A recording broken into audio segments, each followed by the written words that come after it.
Salam kerahiman. Hari ini 22 Maret. Kita akan baca dari 1226 dan 1227. Ini novena hari ke-8. Kita mulai ya. Dalam nama Bapa dan Putra dan Roh Kudus. Amin. 1226. Hari ke-8. Hari ini bawalah kepadaku jiwa-jiwa yang dipenjarakan di purgatorium dan benamkanlah mereka dalam lubuk kerahimanku. Biarlah banjir darahku menyejukkan mereka yang kepanasan. Semua jiwa ini sangat kukasihi. Mereka sedang melunasi hukumanku yang adil. Engkau memiliki kekuatan untuk meringankan mereka. Ambillah segala indulgensi dari kasanah gerejaku dan persembahkanlah semua itu demi mereka. Oh, kalau saja engkau tahu siksaan yang mereka derita, engkau akan terus-menerus mempersembahkan bagi mereka kemurahan hati dan melunasi hutang mereka kepada keadilanku. 1227. Yesus yang Maha Rahim, engkau sendiri telah berkata bahwa engkau menginginkan kerahiman. Aku membawa ke kediaman hatimu yang Maha Rahim, jiwa-jiwa di purgatorium. Jiwa-jiwa yang sangat engkau kasihi, tetapi sekaligus harus melunasi hukuman yang dijatuhkan oleh keadilanmu. Semoga aliran darah dan air yang memancar dari hatimu memadamkan nyala api yang memurnikan itu, supaya di tempat itu pun kuasa kerahimanmu dapat dimuliakan. Dari panas purgatorium yang mengerikan, naiklah suatu rintihan kepada kerahimanmu, dan dalam aliran darah bercampur air, mereka menerima penghiburan, kesegaran, kelegaan.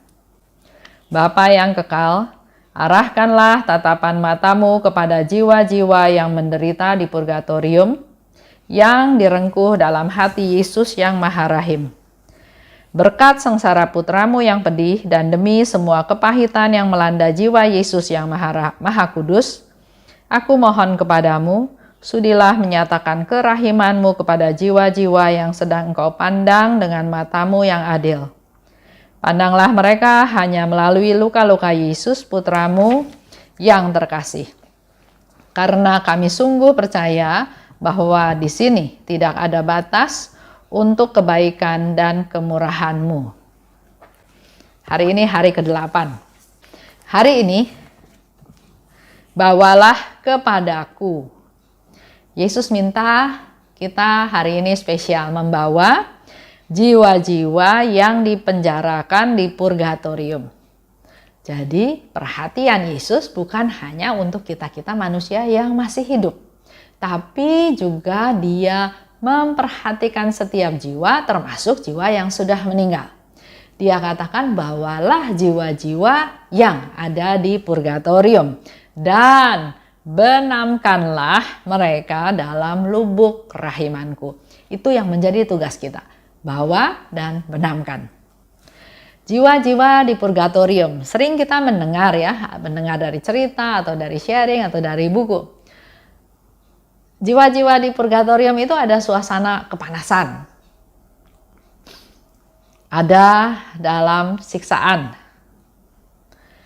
Mereka sedang melunasi hukuman Tuhan yang adil. Dan kita tahu dari apa yang dikatakan oleh Yesus kepada Suster Faustina, Yesus peduli pada mereka juga, pada jiwa-jiwa yang sudah meninggal. Dia minta supaya kita membawa dan membenamkan mereka dalam lubuk kerahimanku. Mereka butuh doa, mereka butuh indulgensi supaya diringankan dari hukumannya.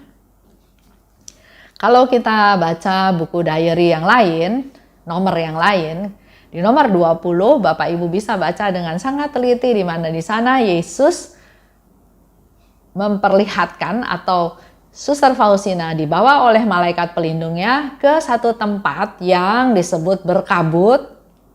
Suatu tempat, suatu situasi ya, bukan tempat dalam arti fisik, tapi suatu situasi, suatu keadaan, tempat yang berkabut yang penuh dengan api. Di mana di sana Suster Faustina menemukan himpunan besar jiwa yang sangat menderita. Itu gambaran tentang purgatorium di diary nomor 20. Lebih lanjut, bisa juga baca dari diary nomor 58. Di sana cerita seorang suster yang sudah meninggal. Dia datang kepada Suster Faustina dalam kondisi yang mengerikan. Seluruh tubuhnya terbakar dan wajahnya dipenuhi luka yang menyakitkan. Itu yang penglihatan yang dilihat oleh Suster Faustina. Suster itu datang minta didoakan untuk memperingan penderitaannya. Keesokan harinya dia datang lagi. Kalau sudah didoakan, harapannya Suster Faustina adalah penderitaan si suster ini berkurang. Tapi ternyata yang dilihat oleh Suster Faustina bahkan dalam keadaan yang lebih mengerikan. Di tengah nyala api yang lebih berkobar-kobar dan ada rasa putus asa terlukis di wajahnya. Semakin parah ya, bukan semakin ringan. Sehingga waktu itu Suster Faustina bilang, mungkin doa saya nggak berguna buat kamu. Tapi Suster Faustina tetap berdoa buat suster ini. Nah, nanti kelanjutannya dia datang lagi dan dia sudah merasakan manfaat dari doa-doanya Suster Faustina dan dia sudah menyelesaikan apa yang harus dijalaninya di purgatorium. Kalau Bapak Ibu mau lebih dipertegas lagi, bisa baca dari Rasul Paulus di 1 Korintus 3 ayat 11 sampai 15. Lanjut ya, Yesus katakan, biarlah aliran-aliran darahku menyejukkan mereka yang kepanasan. Semua jiwa ini sangat kukasihi. Yesus katakan supaya aliran darahnya menyejukkan mereka yang kepanasan. Dalam situasi kondisi mereka kepanasan. Tapi dengan jelas di sini Yesus katakan semua jiwa itu juga sangat kukasihi. Sama seperti emas. Emas kalau mau dimurnikan, mau dibentuk, kan dipanaskan dulu. Begitu pula dengan gambaran yang saya dapat ya, dipanaskan supaya Tuhan mudah merubah orang ini menjadi manusia yang baru yang nantinya dia bisa masuk ke dalam komunitas surga tanpa noda. Sudah dibersihkan semuanya. Jadi dipanaskan supaya dimurnikan, dibersihkan supaya mereka bisa masuk ke dalam komunitas surga. Jiwa-jiwa ini sangat butuh doa-doa kita yang masih hidup. Mereka udah gak bisa apa-apa. Karena Suster Faustina tanya juga kepada kelompok jiwa yang menderita itu, di nomor 20 ya, apa yang paling membuat kamu menderita? Dia katakan relasi, kami kehilangan relasi dengan Allah, itu yang membuat dia paling menderita. Artinya dia nggak bisa lagi berdoa untuk dirinya sendiri. Maka kita yang masih hidup ini kita bisa membantu mereka. Bukan karena doa kita, tapi karena kemurahan hati Allah. Kita berdoa supaya Tuhan melimpahkan kemurahannya, melimpahkan belas kasihnya, melimpahkan kerahimannya supaya jiwa-jiwa tersebut diringankan penderitaannya, dipercepat proses pemurniannya supaya mereka segera bisa masuk ke dalam komunitas surga.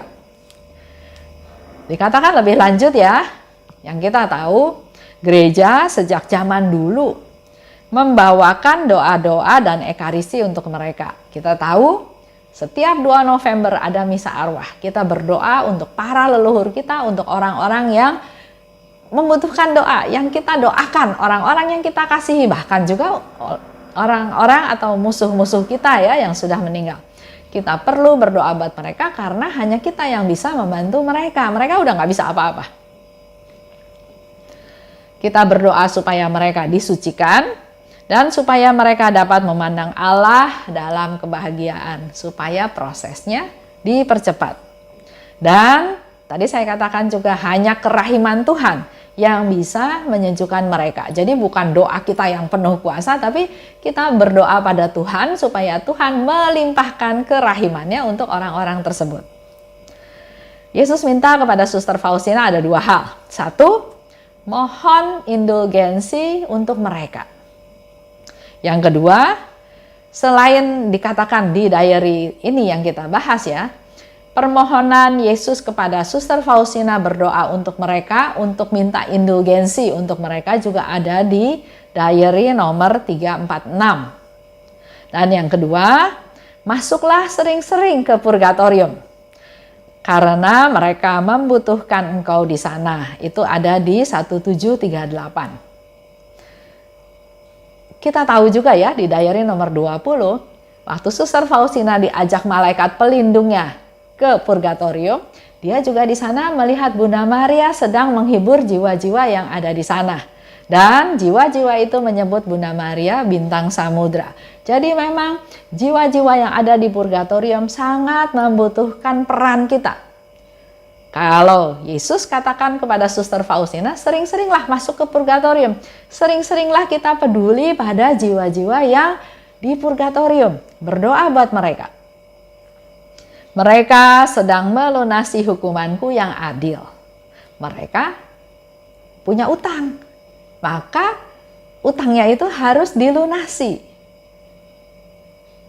Sama juga dalam diary nomor 20 juga disebutkan waktu Suster Faustina keluar dari purgatorium dibawa oleh malaikat pelindungnya, di sana dia mendengar, aku juga tidak menghendaki hal ini, tapi keadilanku menuntutnya. Sehingga di sini dikatakan mereka sedang melunasi hukumanku yang adil. Ada utang yang harus diberesin. Ternyata memang jiwa-jiwa ini belum siap untuk menghadap Allah, jadi masih perlu dimurnikan. Oleh sebab itu, kita yang masih ada di dunia ini jangan banyak bikin hutang. Harus segera dilunasi supaya proses kita di purgatorium itu enggak lama. Proses kita di purgatorium itu enggak menderita kepanasan, karena panasnya berbeda-beda. Di sini dikatakan ya, selain jiwa terikat. Jadi semakin jiwa terikat pada dunia dengan segala berhalanya, semakin panas penderitaan dia yang dia rasakan. Semakin terikat, semakin panas, semakin butuh power, panas untuk dia bisa dimurnikan. Ini api derita spiritual. Nggak tahu ya, apa permasalahan dari setiap orang, kita juga nggak tahu. Tapi mungkin aja orang ini dulu waktu hidup di dunia kurang mengasihi Tuhan dan sesama. Fokusnya diri sendiri, fokusnya saya ya. Seperti kita tahu cerita tentang orang kaya dan Lazarus. Kalau saya baca di Alkitab, nggak ada yang menyebutkan bahwa si orang kaya ini misalnya korupsi, uang kekayaannya hasil korupsi, atau dia membunuh orang, mengambil hartanya. Nggak ada cerita itu. Yang diceritakan dia cuma menikmati kekayaannya, pakai baju bagus, makan enak, tapi di depan rumahnya ada pengemis, dia nggak peduli. Itu kesalahannya. Mungkin kita juga banyak hal-hal yang kita lakukan bersalah, berdosa, tapi nggak kita sadari. Tuhan ingin kita peduli pada yang kecil, peduli pada yang tersisih, peduli pada yang menderita, peduli pada yang membutuhkan pertolongan, support, bantuan. Lanjut dikatakan, engkau memiliki kekuatan untuk meringankan mereka. Ambillah segala indulgensi dari kasanah gerejaku dan persembahkan semua itu demi mereka. Jelas di sini Yesus katakan engkau memiliki kekuatan. Kita semua manusia hidup punya kekuatan untuk meringankan mereka. Dengan kita berdoa buat mereka, kita meringankan mereka. Dan yang kedua, ambillah seluruh indulgensi dalam kasanah gereja dan persembahkan semua itu demi mereka. Kasanah gereja. Saya bayangin itu suatu wadah, ya. Isinya adalah tentang hidupnya Yesus, karyanya Yesus, pengorbanannya Yesus, juga pengorbanan para santa-santo, dan juga segala doa-doa yang kita panjatkan itu ada di dalam kasanah gereja. Sehingga pernah ada satu orang yang tanya sama saya, "Bu, saya kan mama saya meninggal. Ada yang kasih tahu berdoa buat mamah kamu 40 hari, udah cukup," katanya gitu. Pertanyaannya adalah, betul nggak 40 hari? Nah, yang saya jawab, nggak ada yang bisa tahu dia butuh didoakan berapa hari, karena kita juga nggak tahu apa saja kesalahannya dan seterusnya ya. Jadi yang menjadi patokan saya adalah kalau ibu tergerak untuk berdoa buat mamahnya ibu, doakan aja terus. Nggak usah lihat 40 hari, nggak usah lihat 100 hari. Atau kalau tiba-tiba ingat, doakan saja. Dan seandainya ibu dari ibu sudah ada di surga, juga doa ibu itu nggak sia-sia, saya katakan. Karena doa ini bisa Tuhan pakai untuk meringankan jiwa-jiwa yang lain. Jadi kembali lagi, di situ dikatakan indulgensi yang ada di kasanah gereja itu dipersembahkan untuk meringankan penderitaan jiwa-jiwa tersebut. Yesus katakan lagi lebih lanjut, kalau saja engkau tahu siksaan yang mereka derita, engkau akan terus-menerus mempersembahkan bagi mereka kemurahan hati dan melunasi hutang mereka kepada keadilanku. Kalau tahu penderitaan mereka. Jadi mungkin apa yang kita bayangkan itu bukan yang sebenarnya. Karena Yesus katakan kalau tahu penderitaan mereka. Jadi bayangan saya pasti penderitaannya sangat berat. Sehingga di situ dikatakan kalau engkau tahu penderitaan mereka, engkau pasti akan terus-menerus berdoa buat jiwa-jiwa tersebut. Mohon kemurahan hati dan membantu melunasi hutang mereka. Dengan doa kita, dengan silih, dengan mati raga, dengan mempersembahkan misa, dengan melakukan perbuatan baik dipersembahkan kepada Tuhan untuk meringankan penderitaan jiwa-jiwa tersebut. Itu semua bisa kita lakukan. Utang jiwa-jiwa ini bisa dilunasi manusia di bumi. Kita diberi kesempatan untuk bisa bantu melunasi hutang mereka. Dan inilah yang disebut persekutuan para kudus. Tadinya bayangan saya persekutuan para kudus ya orang-orang kudus yang ada di surga, yang sudah di surga bersekutu, itu persekutuan para kudus. Tapi ternyata yang dimaksud persekutuan para kudus itu bukan seperti itu ya. Jadi di dalam persekutuan para kudus kita bisa bersekutu, bisa minta indulgensi yang diberikan oleh gereja berdasarkan persekutuan ini. Nah, bicara tentang persekutuan para kudus, kemarin saya sedang mencari buku, nggak sengaja menemukan buku ini. Bukan nggak sengaja ya, memang saya nggak sengaja cari, tapi saya bisa dapat buku ini dan ternyata dalam buku ini ada bicara tentang purgatorium, tentang persekutuan para kudus.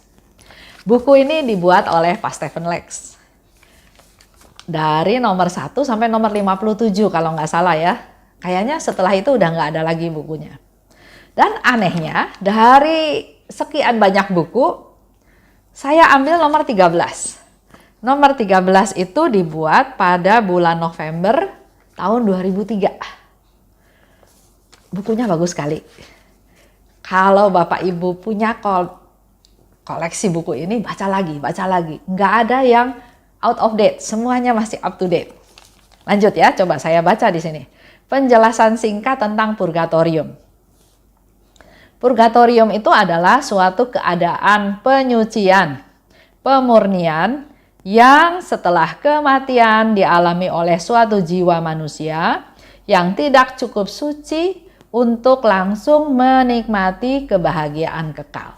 Jadi suatu keadaan penyucian untuk jiwa-jiwa yang belum bisa masuk ke surga ya, perlu disucikan, perlu dibersihkan, perlu dimurnikan.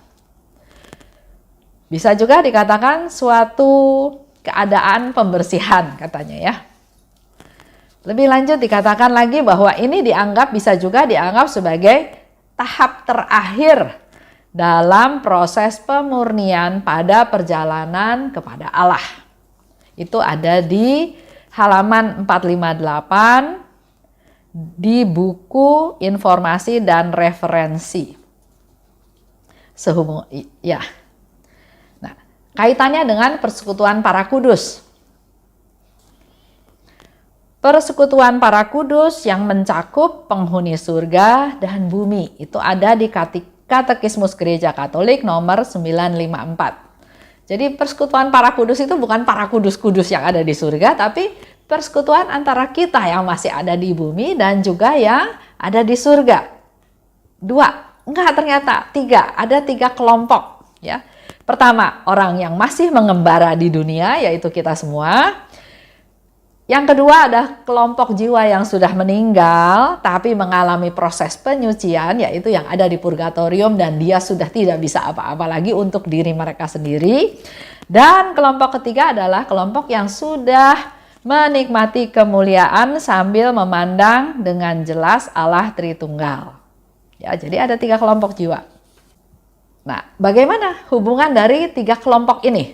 Apakah hanya hubungan timbal balik kayak gitu aja? Ternyata enggak.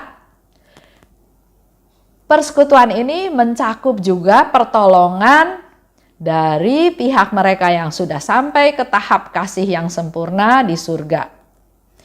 Hal ini dijelaskan di Katekismus Gereja Katolik nomor 958. Mereka tidak pernah berhenti menjadi perantara kita. Pernah dengar ya ada cerita seorang yang mau meninggal, dia dalam sakratul maut, dia juga berhadapan dengan roh-roh, dengan bayangan-bayangan hitam, ya, yang berusaha mau merebut jiwanya dia, karena itulah sudah saat terakhir. Nah, ternyata di kejauhan dia melihat sekelompok jiwa-jiwa. Jadi dia heran, kamu siapa? Kalau bayangan hitam dia tahu lah ya, itu setan-setan. Tapi ada sekelompok jiwa, dia heran, kamu siapa? Kemudian jiwa-jiwa tersebut katakan, kami adalah jiwa-jiwa yang engkau doakan. Kami sudah kembali ke surga, kami sudah dimurnikan, dan sekaranglah saatnya kami datang untuk menolong engkau, untuk menyelamatkan engkau. Ya, jadi seperti yang dikatakan di sini, dia memberi pertolongan pada kita yang sedang sekarat, yang membutuhkan pertolongan, dan dia akan selalu tetap menjadi perantara. Jadi kalau kita berdoa buat seseorang yang sudah meninggal, nggak usah takut doa kita sia-sia. Kan nanti dia udah di surga, saya percuma dong doa terus misalnya. Nah, dalam hal ini doa-doa kita tetap bisa digunakan untuk jiwa-jiwa lain yang membutuhkan. Pernah ada satu cerita, dia hidup di biara. Dia hidupnya baik, hidupnya saleh, dia meninggal. Orang-orang dalam biara tersebut berdoalah buat si bapak ini ya, supaya Tuhan mengampuni dosa-dosanya dan dia bisa segera menikmati hidup kekal. Tapi nggak berapa lama kemudian dia datang, dia bilang mohon didoakan. Nah, orang-orang dalam biara yang bingung loh, kami selama ini mendoakan kamu, mempersembahkan misa buat kamu, dan kalau lihat kehidupan kamu di dunia ini, kamu orang baik. Jadi orang-orang dalam biara yang hidup ini juga heran, kok jiwa ini masih membutuhkan doa-doa. Ternyata dia katakan, betul, kalian berdoa buat saya, tapi ternyata doa-doa kalian itu dalam tanda kutip ya, oleh Tuhan dipakai untuk jiwa-jiwa yang lain, bukan untuk saya. Karena saya ternyata bersalah. Selama saya hidup di dunia, saya nggak pernah berdoa buat orang-orang yang sudah meninggal. Maka doa-doa kalian itu dipakai oleh Tuhan untuk meringankan jiwa-jiwa yang harusnya saya doakan. Bisa lihat ya, jadi nggak ada doa yang sia-sia. Kita bisa berdoa, orang yang didoakan mungkin sudah di surga, tapi doa-doa kita ini bisa membantu jiwa-jiwa yang lain. Bahkan di sini disebutkan, doa kita untuk orang-orang yang sudah meninggal tidak hanya membantu mereka sendiri. Kalau mereka sudah dibantu, doa mereka pun akan berdaya guna bagi kita. Jadi ada kayak timbal balik ya, ada efek dominonya. Saya doakan yang sudah meninggal, orang yang sudah meninggal sudah dibantu, sudah mengalami pemurnian, dia yang akan bantu doa untuk kita-kita. Persekutuan antar para kudus ini secara singkat dirumuskan dalam Katekismus nomor 962. Di sana dikatakan persekutuan itu adalah mereka yang masih berziarah di bumi, mereka yang dimurnikan setelah mengakhiri hidupnya di dunia, dan mereka yang sudah menikmati kebahagiaan surgawi. Jadi selalu ada persekutuan para kudus ya, ada relasi. Kalau mau tahu di Katekismus itu yang bicara tentang purgatorium di mana aja. Nah, ini disebutkan nomor 1030 sampai 1032, 1054, 1055, nomor 1371, 1472, dan 1479. Apa yang tersaji di 1030? Contoh salah satu ya. Di situ dikatakan definisi penghuni purgatorium. Siapa yang mati dalam rahmat dan dalam persahabatan dengan Allah, namun belum disucikan sepenuhnya, memang sudah pasti akan keselamatan kekalnya. Tetapi ia masih harus menjalankan suatu penyucian untuk memperoleh kekudusan yang perlu supaya dapat masuk ke dalam kegembiraan surgawi. Nah, ditanya lagi katanya, apakah praktek gereja yang sejak dahulu ini dapat didukung oleh suatu kesaksian? Kesaksian tertulis itu terjadi, tulisannya Santo Yohanes Chrysostomus. Hidup tahun 344 sampai 407. Dia mengomentari surat pertama Santo Paulus kepada umat di Korintus. Baiklah kita membantu mereka yang telah meninggal dan mengenangkan mereka. Kalau anak-anak Ayub saja telah disucikan oleh kurban yang dibawakan oleh bapaknya, bagaimana kita dapat meragukan bahwa persembahan kita membawa hiburan untuk orang-orang mati? Jangan kita bimbang untuk membantu orang-orang mati dan persembahkan doa untuk mereka. Itu yang dikatakan ya. Nah, lanjut. Disebutkan juga bagaimana halnya hukuman atas dosa yang belum lunas di dunia ini. Tadi dikatakan ya, untuk melunasi hutang hukuman di dunia ini yang dia belum selesaikan.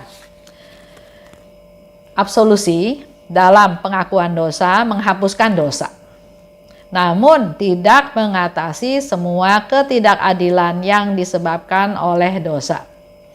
Setelah pendosa mengangkat diri dari dosa, ia masih harus mendapat kesehatan rohani yang penuh. Ia harus membuat silih atas dosa-dosanya, harus memperbaiki kesalahan. Itu ada di 1459. Kalau kita tahu dari devosi kerahiman ilahi, ada istilah indulgensi penuh. Pada waktu pesta kerahiman ilahi, pestanya Tuhan Yesus, dia mengundang kita semua hadir dan kita memperoleh indulgensi penuh, memperoleh hadiah yang istimewa. Indulgensi penuh dibebaskan dari dosa dan hukuman. Dengan persyaratan, dengan persiapan tertentu kita bisa memperoleh rahmat tersebut sehingga selama di dunia ini kita sudah bisa diproses melunasi hutang-hutang kita. Enggak usah bayarnya waktu di purgatorium.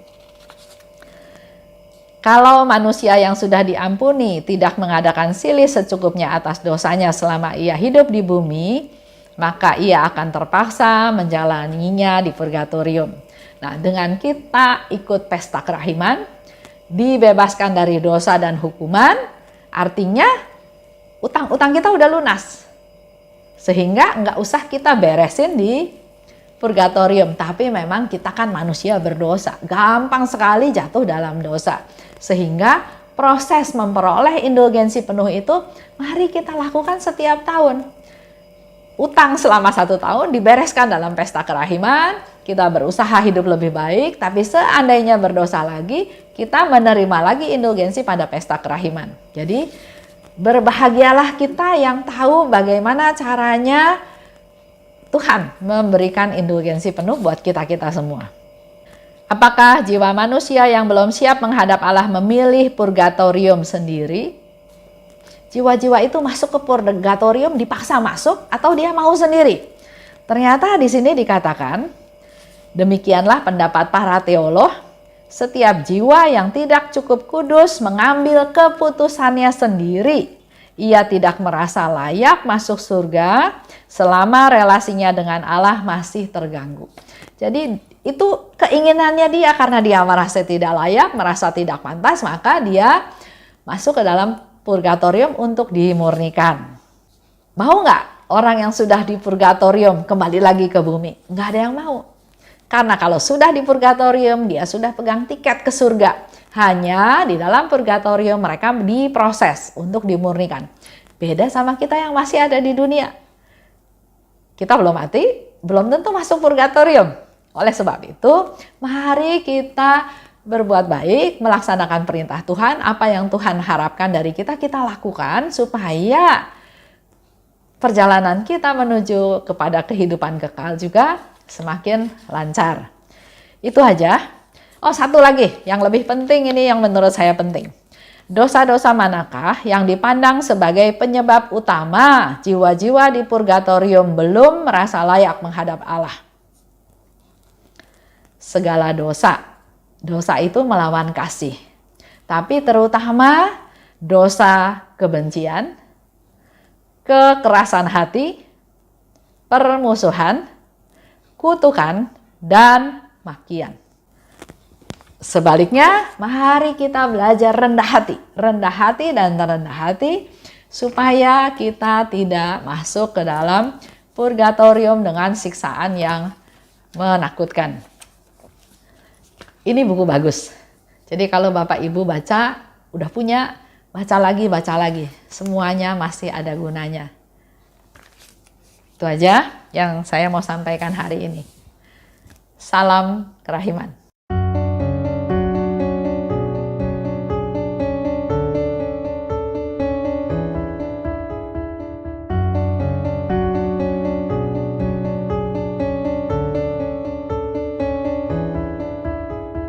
Mengapa engkau membiarkan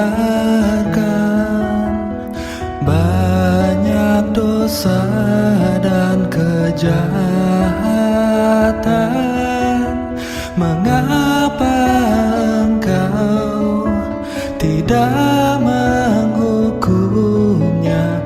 Ternyata engkau masih memberi kesempatan. Dia memperpanjang masa kerahiman. Celakalah mereka yang tak menyadari. Tulis dan wartakan kerahimannya. Mohon rahmat bagi mereka yang berdosa. Ya Yesus, terima kasih atas semua kesempatan yang Engkau beri. Ya Yesus, ampunilah atas semua dosa yang terjadi.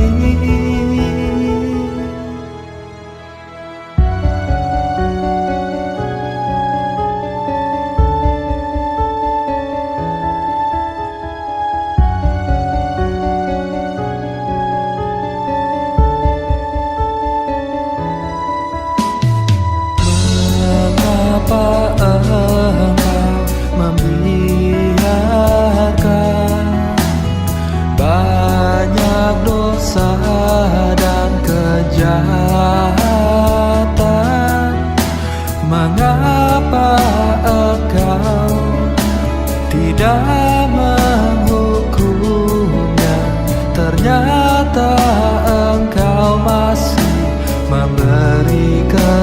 kesempatan.